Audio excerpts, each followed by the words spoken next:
हे सारा रा रा रा करेला झगड़ा, हे सारा रा रा रा करेला झगड़ा, हे मोटी की हिम्मत के ला न देला झटके ला।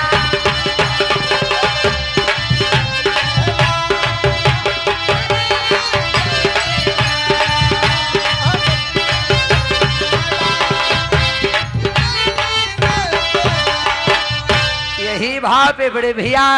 सिंह टेंट हाउस वाले बड़े भैया 11 रुपए का उसका, लेकिन कहना मास्टर साहब अरे जैसे ए बाबू जैसे जैसे बढ़ैया में कई हो या मोहलावा, अयो रामाया में कई हो या मोहलावा, वैसे बढ़ई भैया कई खा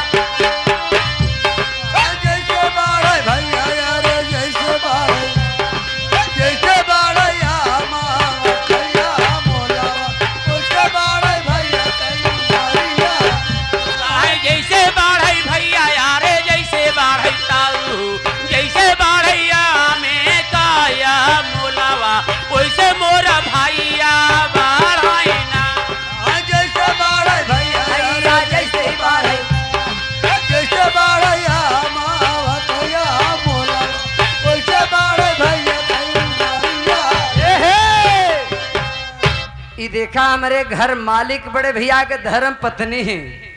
ये देखा नहुक बीती बात बताओ थे मास्टर साहब। यही सावन महीना राखी बन्हाई जो समय आ गए, जो समय एड़ी में रंगना लगा ले बाबू और चमचू बना के पहुँचने भैल का मास्टर हरियड़ी रंगनावा दई के ना, ये हमारे बाबू साहेब देन है। कहा गए भाई मौका पाइप चौका मार खड़ ले का हरियड़ी रंगनावा दई के ना, मलकिन मोरा गईल न हो नहीं हरवा एड़ी रंगनावा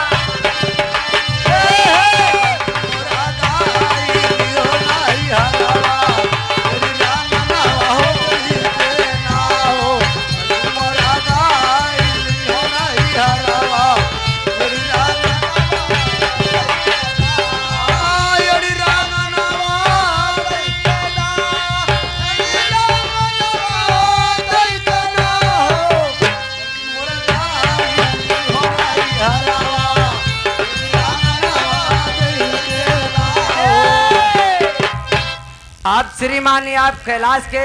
भाभी जी की तरफ से ये देखा कैलाश भैया के जब बड़े भैया